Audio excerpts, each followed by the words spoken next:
hope the Memorial Day weekend treated you well. A 3-day weekend that officially kicks off pool season in the Central Virginia region. My family and I were at the pool 2 days this past weekend, enjoying times that I find special. Watching our 6-year-old learn how to swim even more, becoming a stronger swimmer. Our 18-month-old trying to do whatever his big brother can do. The second or third child, if you have fourth child has such an advantage. I mean, the second child learns so quickly from the first child. I've seen it in our house with speaking, with walking, with running, with throwing, trying to swim yesterday. The oldest, I'm an oldest child, the trailblazer, the parents of an oldest child often try to figure out things themselves. And whether we're helicopter parents, or whether we're hands-off parents, or whether we're parents that utilize early education facilities, preschools and daycares, or whether we're parents that keep our eldest children at home, the firstborn often is learning about life with their moms and dads, their moms and moms, their dads and dads. And that could be a trial and error process. And I've seen it firsthand with our oldest son. And as our second son hit 18 months old over the weekend, my wife and I reflected and we realized that we were completely different people in the 6 years and change, not 6 years, but 4.5 that separate our boys. And things are easier. We know more what to expect. We're less scared. We're less helicopter. There goes the mayor, former mayor Lloyd Snook on the Market Street cam over there. And I don't know. Just makes me happy being a dad. It makes me happy watching our 18-month-old splash in the shallow end of a pool. And it makes me happy watching our 6-year-old navigate pool slides and lazy rivers and currents within pools and eating hot dogs on the side of pool decks. All right, today's program, there's a lot to cover on the show. We're going to talk about a law school professor and a law school librarian offering their commentary on upzoning. Now a law school professor by the name of Rich Schrager and UVA's law librarian, one of them, Sarah New, revealed that upzoning or allowing more multifamily home development may not lead to more housing after all. We've been saying this all along, ladies and gentlemen. We'll unpack what the law school had to say over the weekend on a story published on law.virginia.edu. Published this one. I reached out to Professor Richard Schrager, the Walter L. Brown Professor of Law. He co-directs the program in law, communities, and the environment, and is the author of the book, City Power, Urban Governance in Global Age. He was kind enough to respond to my email. He sent me a response. I'm going to call it up now. This morning at 9:43 a.m., he says, "Hi, Jerry. Thanks for reaching out. I invited the professor to be a guest on the show. Professor Schrager says, I am not doing active media on this topic at this time, but thanks for the offer. He says, best of luck with your program, and he signs it Richard Schrager from UVA School of Law. He is being lambasted, Rich and the librarian Sarah New, by the urbanist lobbyist group Livable Charlottesville. He also is being lambasted on Twitter by City Planning Commissioner Rory Stolzenberg. I want to unpack this story for you on today, the Tuesday edition of the show. Also on the program, we're going to talk about a nursing student that was delivering food to the UVA protest on grounds as an employee or subcontractor of DoorDash. This UVA nursing student who, Judah, is studying at Piedmont, Virginia Community College? Yeah, it's basically that. He's a transfer from another country. He's basically a refugee, and is working towards his nursing degree. and I believe He's trying to pay his way currently at through PVCC. PVCC, getting his nursing degree. He's delivering food for DoorDash, has the unlucky delivery order of taking food to the protesters. Was it the first Saturday in May? A protest that's made national news. As he's delivering food to the protesters, he sees some buddies who are protesting, decides to hang around, and is one of the 27 people arrested. Of the 27 people arrested, most have had their no trespassing orders rescinded, where they can now step foot on grounds again. This particular individual has not, and it could impact his professional future as a nurse. We'll talk about this today. The Daily Progress has some coverage on it. It's a very long piece. It's frankly, a sad piece, demoralizing piece. You're left asking questions. What is UVA Police Chief Tim Longo doing, not rescinding the no trespass order? We'll tell you why we have these takes, why we have our perspective on this topic in a matter of moments. I also want to highlight on today's show a very troubling story about the Blue Ridge Area Food Bank. During COVID, was it about 140-some thousand, Judah, guests of the Blue Ridge Area Food Bank? Put the time frame into perspective. Hold on, let me switch over.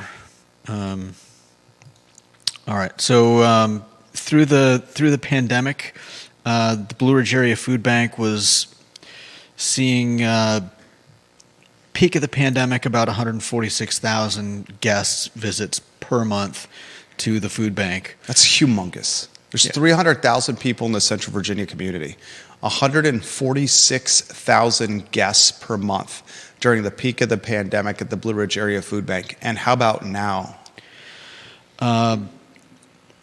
Now we are up to 172,000 monthly guests. 172,000, ladies and gentlemen. They point out that the region's population that they cover is 1.6 million. Okay, I stand corrected. I said 300,000 person area for Central Virginia, so this is a much larger area. Yeah. This is Blue Ridge, so I don't know. So over 10% of their footprint.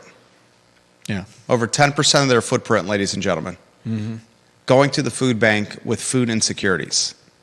And that's up from the previous overall figure of 1 in 12. Another justification that now is today the most challenging time in many generations for Americans when it comes to cost of living, feeding their families, paying their bills, and just living day to day.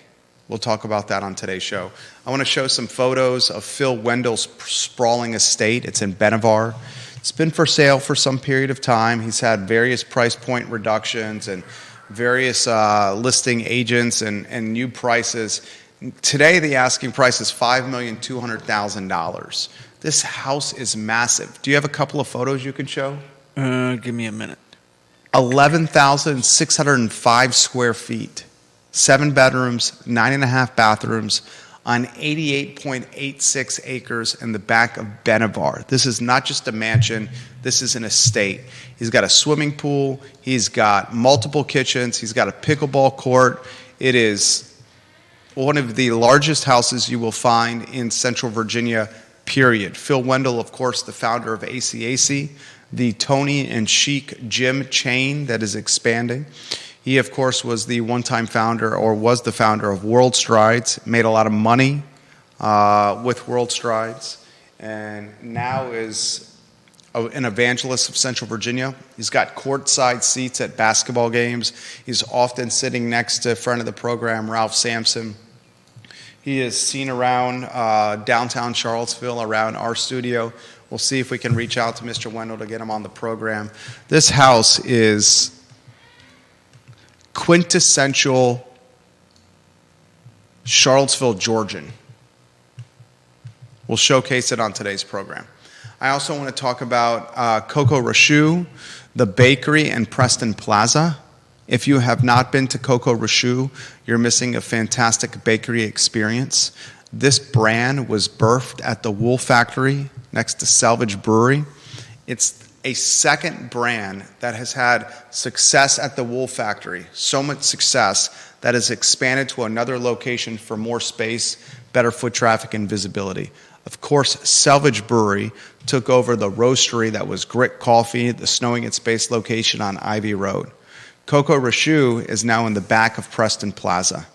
If you go into Integral Yoga and you park kind of to the side of Integral Yoga, the side back parking lot, you will see this oasis, this patio with fans and nice seating, and you wonder what's going on there. And it's Coco Rachou, a bakery that you got to try. We'll talk about that on today's show. We'll highlight Sean Tubbs' reporting about Tandem Friends School looking to expand from 250 to 400 students. We'll talk UVA baseball and Brian O'Connor hosting his 11th regional in 21 years on the job. Brian O'Connor on the short list for greatest coaches in UVA history, period. The impact of hosting a regional, which starts this Friday, first pitch at 12 o'clock against the UPenn Quakers, is significant. These are the dog days of summer for a small business owner in Charlottesville. The students are gone, and a lot of families are on vacation when the humidity and the heat approaches 100 degrees on the thermostat, on the temperature gauge. Baseball is going to host a regional and bring a lot of out-of-market traffic and keep a lot of fans in market while these games are going on. We'll talk about that on today's program, and we'll give you some data about the Richmond Convention Center. It is often empty. A convention center is often the talk of what we need here in Charlottesville. You have a market like the greater Richmond market that is struggling to fill a convention center. For example, a healthy convention center is used 7 out of every 10 days, local Richmond leaders said. Richmond is populated, its convention center is populated just 3 out of 10 days. 3 out of 10, when a healthy is 7 out of 10. It's 700,000 square feet. It's massive, and it's struggling. We'll talk about that on today's program. Judah, two-shot. You had a 3-day weekend. How was yours? It was good. Relaxing, with the exception of a little crazy storm. What do you call it? Trees coming down and power going out, and it was. We lost power for, I'd wild. say, 4 to 5 hours in Keswick. Oh man. The lines continue to be above ground, and trees continue to fall on them. Imagine that. We learned nothing from the snowpocalypse of a handful of years ago, where many in the community were without power for nearly a week. Not to mention the Rachou. Yeah, the Rachou.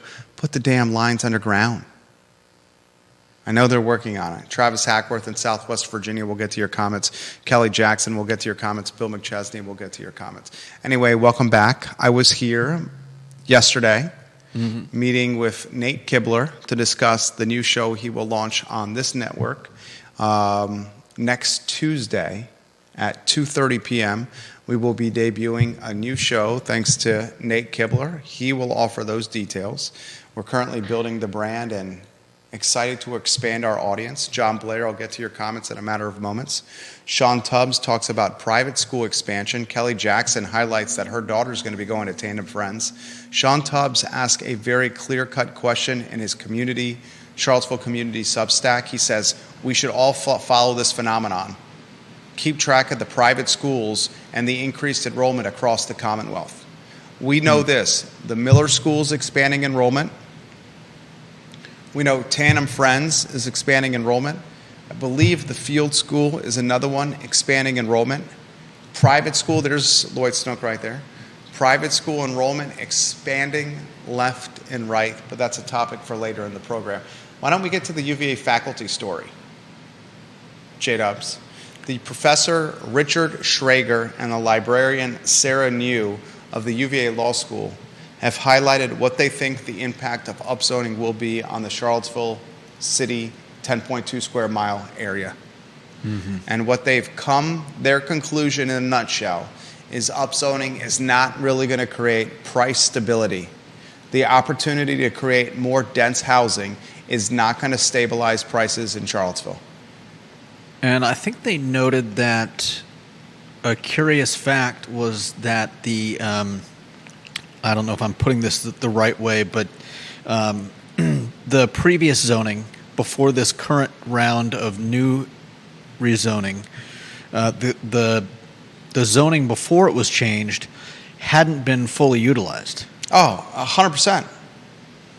So it's just another odd fact of Charlottesville life. Livable Charlottesville, the urbanist lobbying group here in town, immediately jumped on the professor and the librarian.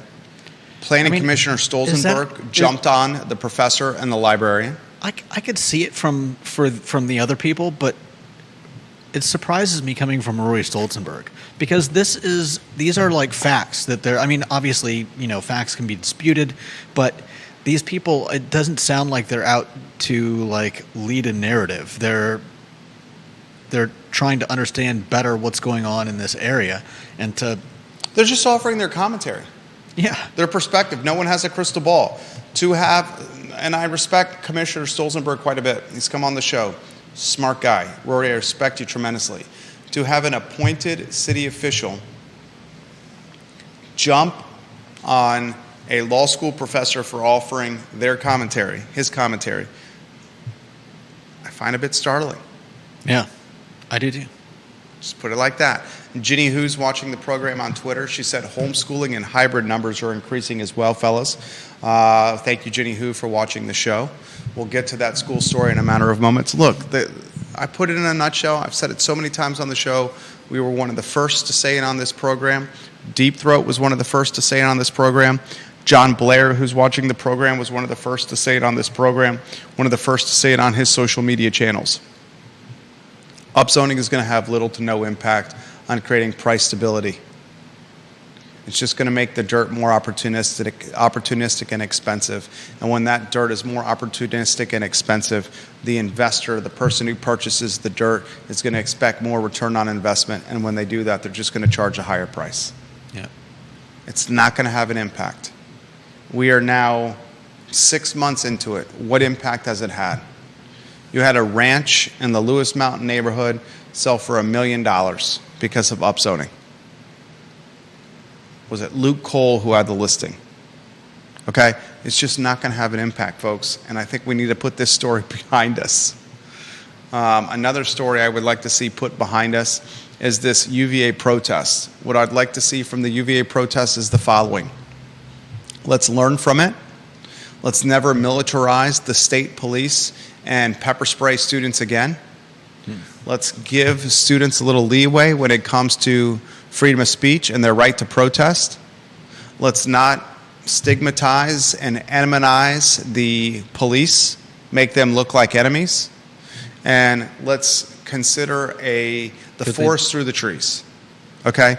The story today is a nursing student that was paying his way through nursing school by delivering food as a DoorDash subcontractor.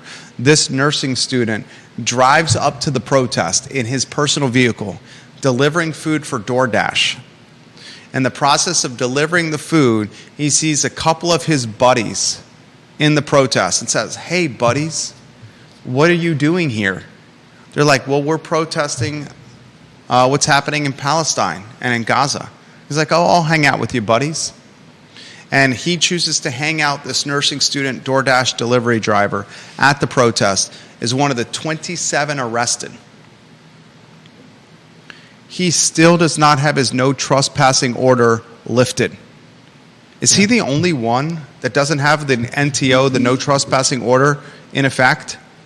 It sounds that way. It sounds like he's the only one here. I think he's the only one that it really matters for, because I think with the students, they obviously just graduated.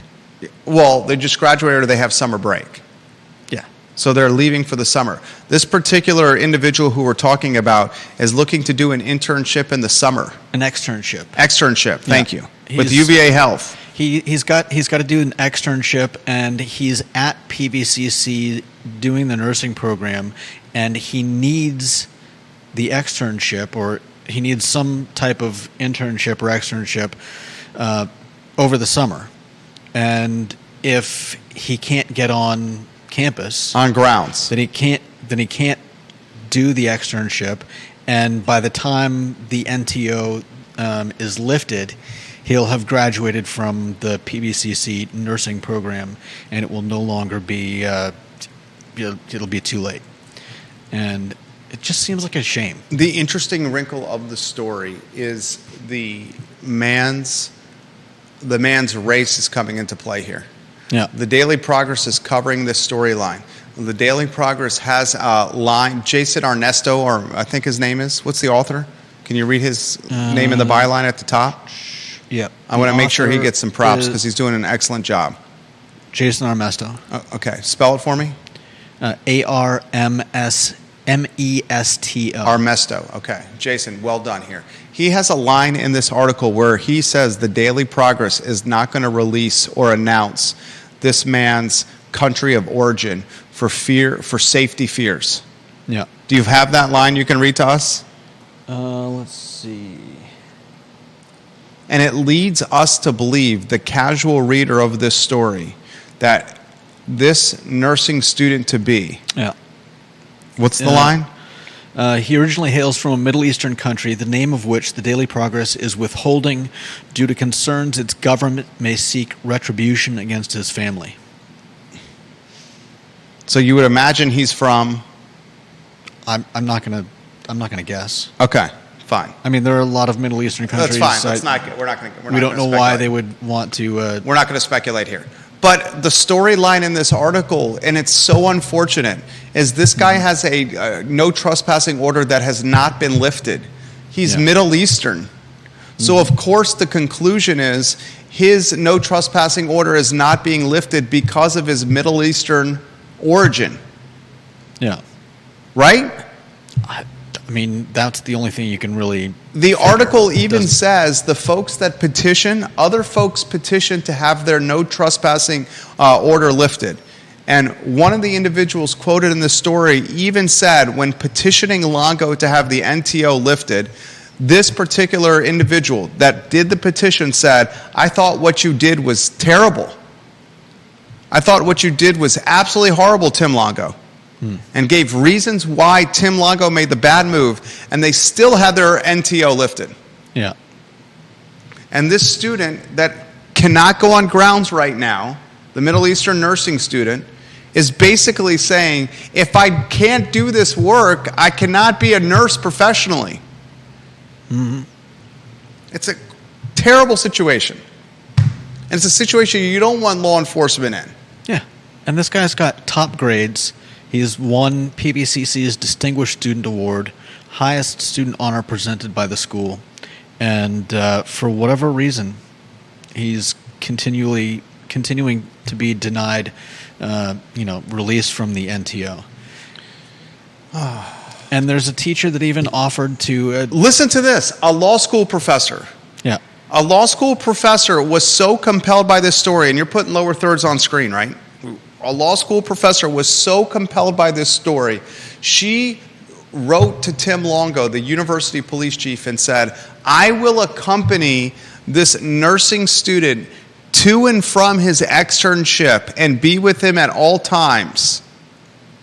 I think that was specifically for the externship, for the orientation to the externship, and I think at this point in time he's already missed the orientation and been denied entry to the externship, which I'm sure the university could reverse if it chose to, but for whatever reason, this is just, it continues a long line of insanity coming this out is of insane. UVA. And you sent me an article over the weekend also talking about some of that insanity. I don't know if you want to get into it today. We could talk about that one tomorrow. That's on the diversity, equity, inclusion allocation, financial allocation. Yeah. It's significantly more than initially anticipated. Yeah. Significantly more. Maybe we'll talk about that on tomorrow's program. The insanity that is circulating the University of Virginia in so many different ways continues. Yeah. I mean, like, if there's something we're missing, It's unrecognizable. If there's something we're missing, and I let said us that know. to Judah. I said that to Judah. Are we missing something with this story? Yeah, like just the odd behavior coming from Leadership. yeah, leadership, and I don't know if are they on orders from someone that they can't say no to, or is this just do they fall into a mushroom patch and they're just like a little bit wonky right now? Is that an allusion to tripping shrooms? Yeah, I mean, I don't know why else it would be Caps acting or so stems? strangely. You're asking the wrong person. What a mess. What a mess. We'll follow that one closely. Jason Armesto, hell of a job with this story. Oh, it was a long read. Mm-hmm. All right, I want to put the Blue Ridge Area Food Bank. This is a direct microcosm of inflation. Microcosms of inflation, we talk of the cost of a Big Mac or a Happy Meal. Inflation, we talk about price of gas. Inflation, we talk about groceries. Pack of bacon, gallon of milk, dozen eggs. Inflation, we talk about credit card debt, highest in American history. Inflation, we talk about this is the most expensive time in American history to buy a house right now. The most credit card debt in American history right now. Student loan debt at its peak, American history right now. What are the most expensive times in American history to fill your gas tank right now? What are the most expensive times to buy groceries right now? But we don't look at it often from the other end of the spectrum, and that's the food insecurity end of the spectrum. Put this in perspective for us, Judah. With peak COVID numbers for the Blue Ridge Area Food Bank, its footprint, you said 1.2 million. 1.6 million. 1.6 million. Thank you for correcting me. Put it in perspective. I mean, like you said, 1 in 10 people overall living in food insecurity, 1 in 9 children. And that's up from the previous figure of 1 in 12. And I would have thought that, I mean, obviously there's a lot has gone on since the pandemic. And during the pandemic, some people were receiving money from the government, loans, and interest rates were lower, so it was easier to borrow money. And obviously, a lot of that has changed in the last few years. Rates are a lot higher. People have been living with, since the pandemic, a lot of people, I think, burning through whatever reserves they may have had, tapping into credit cards, whether they had them before or had to go out and find them, loans, and it's obviously taking its toll. I mean, ratcheting up. We're going from during the height of the pandemic, 146,000 average guest visits per month, to a peak of 172,000. Right now. Yeah. 172,000 people, Blue Ridge Area Food Bank per month. Considerably worse. We're talking, 30,000 almost? Worse than COVID. Yeah. You're talking over 20% increase. 20% increase, call it. 28? Call it like 20% from the pandemic. 1 in 9 kids, food insecure. Yeah. And that's going to worsen before it gets better. Mm-hmm. Folks, and you're in one of the most affluent, wealthy communities and regions in the Commonwealth, and one of the most affluent in the Mid-Atlantic. I want you to think about that. Be grateful for what you have and help hand up, not hand out, hand up for those that need it. No doubt. John Blair says this on LinkedIn. It's a good comment. He says, Jerry and Judah, I agree about Cuckoo, Rachou, and Preston Plaza. A great spot. My wife loves it. But the Tandem Friends news is a bigger question. I wish you or Sean Tubbs could work on this. In the past 4 years, how many total seats have been approved for private school expansion in Albemarle County? He's guessing, but he's guessing here, but he feels like it's 750. Where is this demand coming from? The private school explosion in Albemarle feels like a much bigger story than people acknowledge. 100%. Miller School, Tandem Friends, believe the Field School expanding. Regents is building and opening a new campus. It was over there on Ivy by Christian Aid. Regents. Right. You have a private school boom and bonanza with enrollment happening as we speak. It's a reflection of the demographic, socioeconomic changing. It could be a reflection of frustration with public schools. Oh, definitely. And I'm not throwing shade. We had an author on the program last week or the week before, Kurt R. Johnson, talk about what it was like for a year teaching at Charlottesville High School. And he highlighted the daily smell of marijuana in hallways and in classrooms, highlighted brawling, sex, violence, 4-letter words, the N-word, and a lack of support for admins, for teachers. I don't mind throwing shade. I don't know why anybody would want to leave their kid in the Charlottesville public high school.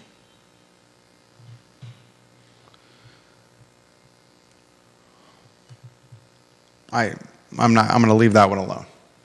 Not everyone's resourced. I agree. We just highlighted the Blue Ridge Area Food Bank. I know. And they're expensive. I will say this. The tracking, and this is a great one for Sean. This could be a great one for Jason Armesto. This could be a great one for Reynolds Hutchison, the editor of the Daily Progress.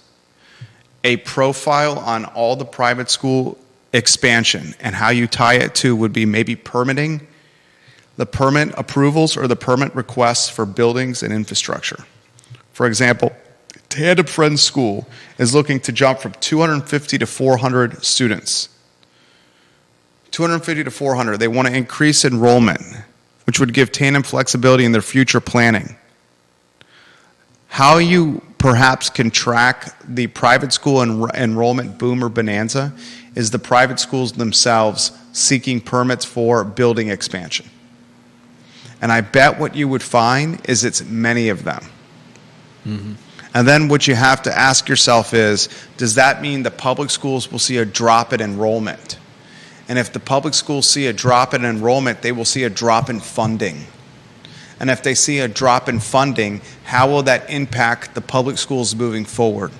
If we become a region or an area or a county that's more private school heavy and less public school enrolled, will we see the public schools lose money?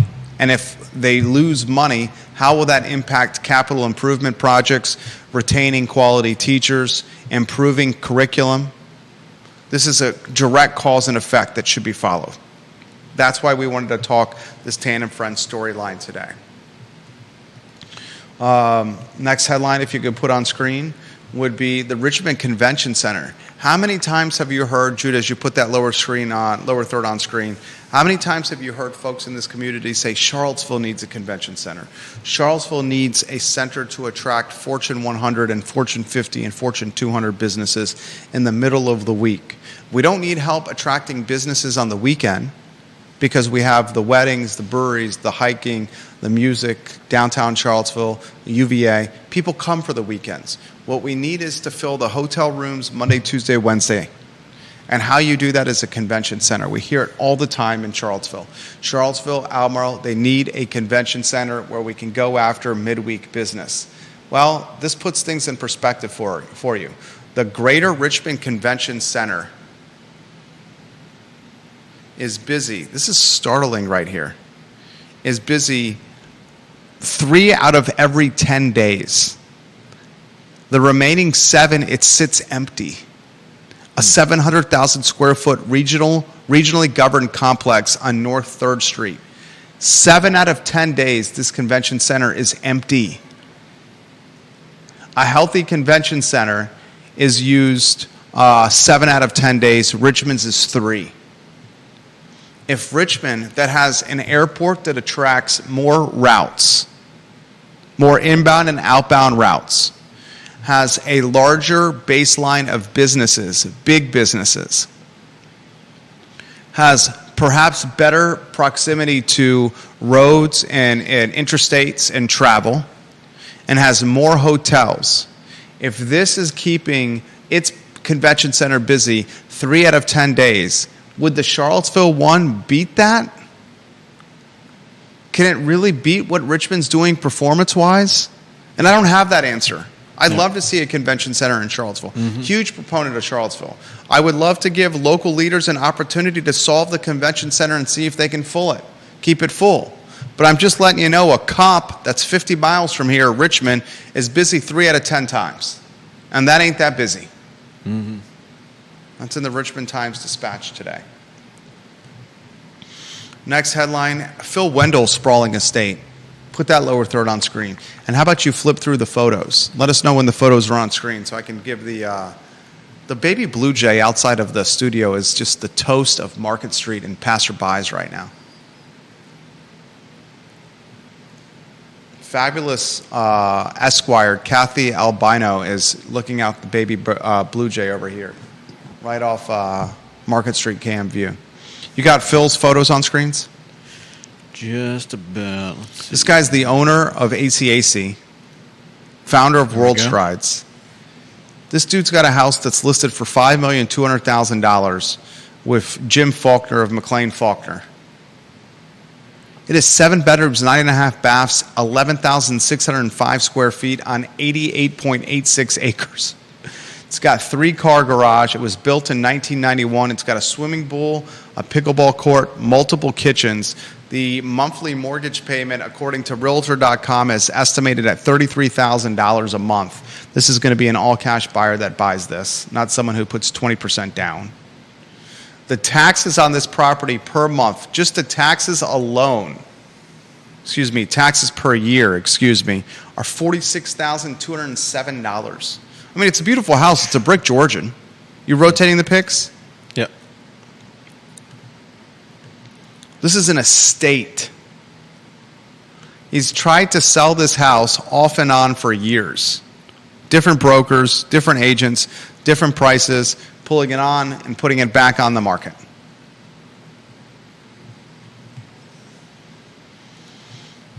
I think it's a beautiful house. Phil Wendel, friend of the program, serial entrepreneur. Good luck with the sale of your house. And Benavar. 87 acres, unbelievable, in the heart of Albemarle. All right, a couple other topics on the show. I want to encourage anyone, if you have not tried it, to try Cocoa Rachou. Judah, I think you would like it as well. It's in the back of Preston Plaza. I think you can get a pastry or two and sit on their back patio and do some reading or the crossword puzzle like you like to do, and you would truly enjoy it. Nice. This is the second brand that was birthed at the Wool Factory to have so much success that it needed to move to another location to further spread its wings. Nice. Salvage Brewery was the first one.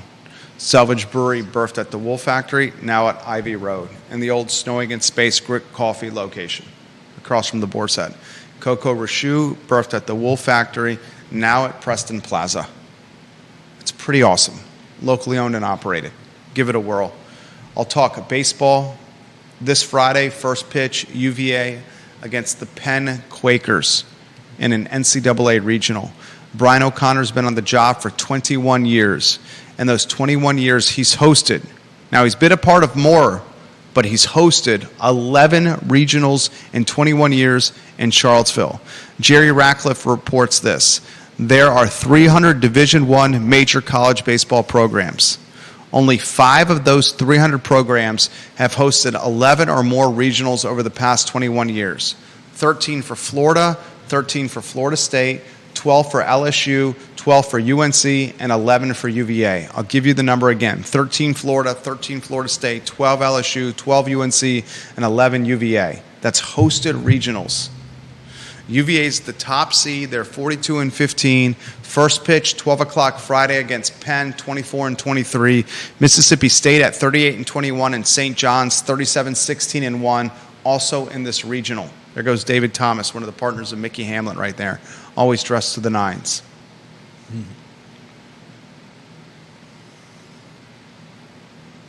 Brian O'Connor's on the short list for greatest coaches in Virginia athletic department history, period, bar none. This guy's going to have his name on the ballpark in some capacity. He should probably have it already. He's a national champion. His team is loaded. Offense is their strength this year. We'll see if pitching can take them far in the playoffs.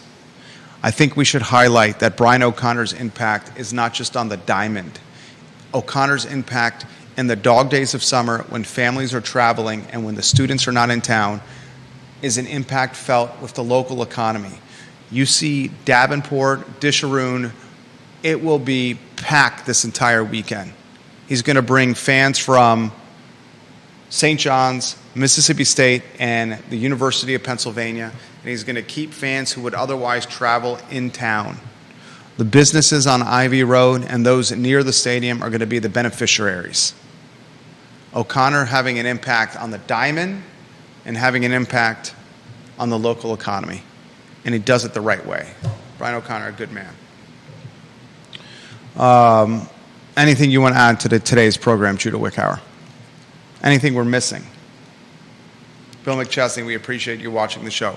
Kelly Jackson says she thinks it's great to have so many options, private school-wise.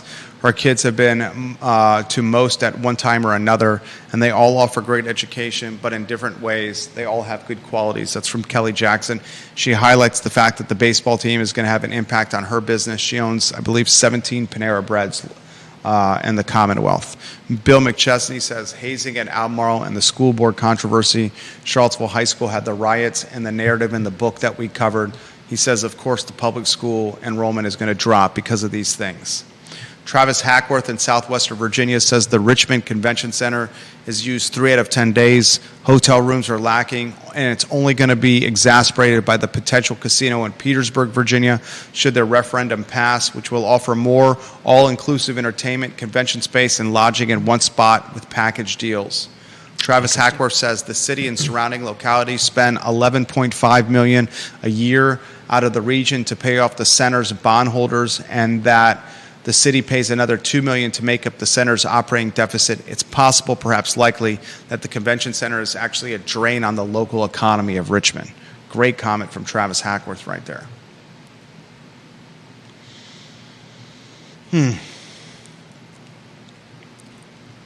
Closing thoughts, Judah B. Wickhauer.